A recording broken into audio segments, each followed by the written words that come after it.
Hey everyone, and welcome. Today we're jumping right into a huge but super quiet revolution that's happening in the world of high finance. We're talking about a massive power shift that's completely changing how the world's biggest fortunes are managed, grown, and maybe most importantly, protected. So let's just start with a number, because really this number says it all. $9.5 trillion.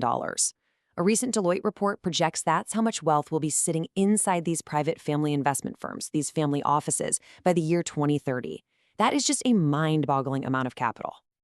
So you gotta ask, right? Who are these new titans of wealth?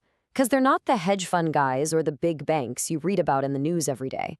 Nope, there's something else entirely, and they operate with a level of privacy that most of Wall Street can only dream of. And the answer, it's the family office. So in this explainer, we're going to pull back the curtain on this incredibly powerful and fast-growing force that's, silently becoming one of the most influential players in the entire financial world. Okay, so what is a family office exactly? Well, think of it like the ultimate private financial command center for one single ultra-rich family. It's a whole company whose only job, its only client, is the family itself. And it handles the whole shebang: their investments, their taxes, legal stuff, and even planning out how the fortune gets passed down to the next generation. And believe me, this is not some tiny niche trend. The growth here is absolutely explosive. Just look at these numbers from Deloitte. The number of these single-family offices shot up from about 6,000 in 2019 to over 8,000 today. And by 2030, they're expecting it to blow past 10,000. So this thing isn't just growing, it's picking up speed. Now, to really wrap your head around what makes a family office so different, the best way to do it is to compare it to its much more famous cousin, the hedge fund. I like to think of it as a battle of philosophies, the fortress versus the gladiator. And it all boils down to their core purpose. A family office is a fortress. It's built for defense, for preservation. Its number one mission is making sure the family's wealth is still there for generations to come. A hedge fund?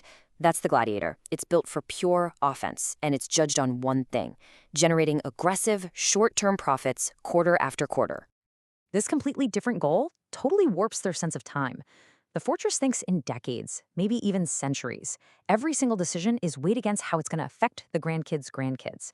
The Gladiator, though, it lives and dies by the quarter. Performance right now is everything, and that pressure to beat the market today is just immense.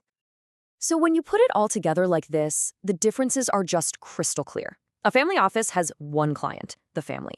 A hedge fund has tons of outside investors. And because of that, hedge funds are buried in regulations and have to file public reports, while family offices are pretty much exempt and operate in total privacy.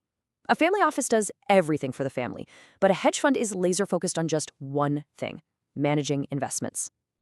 And this huge difference in how they're set up has sparked this really fascinating trend.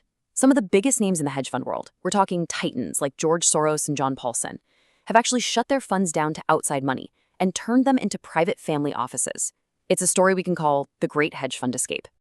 So why the Great Escape? Well, you can pretty much boil it down to three key reasons. First, they are running from the crushing weight of regulation. Second, they're tired of the constant pressure from investors about fees. And third, they just want to get back their privacy and have total control over their own money. You see, after the 2008 financial meltdown, the whole world changed for hedge funds.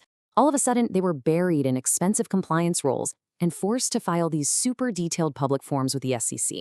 Forms that basically revealed their secret sauce, their strategies, their risks, to the public and to their competitors.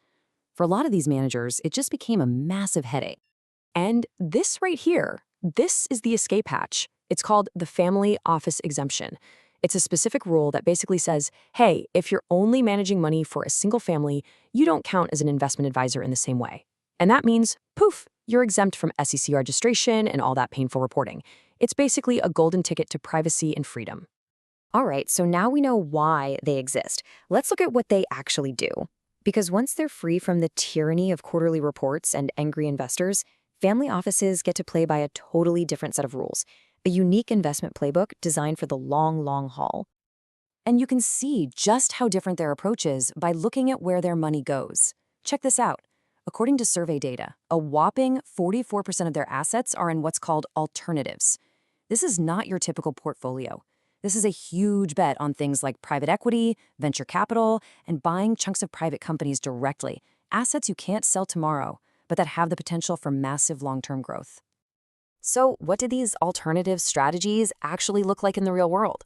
Well, as PwC data shows, over 70% of their US deals are club deals, which is where they team up with other friendly family offices to get into bigger opportunities.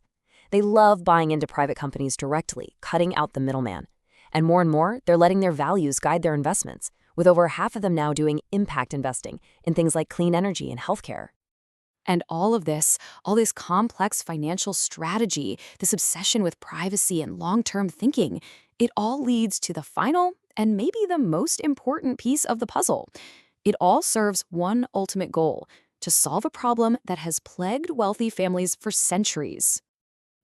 Almost every culture has some version of this saying, which was highlighted in a report from Citi Private Bank: shirt sleeves to shirt sleeves in 3 generations. It's this old, painful truth that the first generation builds the fortune, the second generation enjoys it, and by the third generation, it's all gone.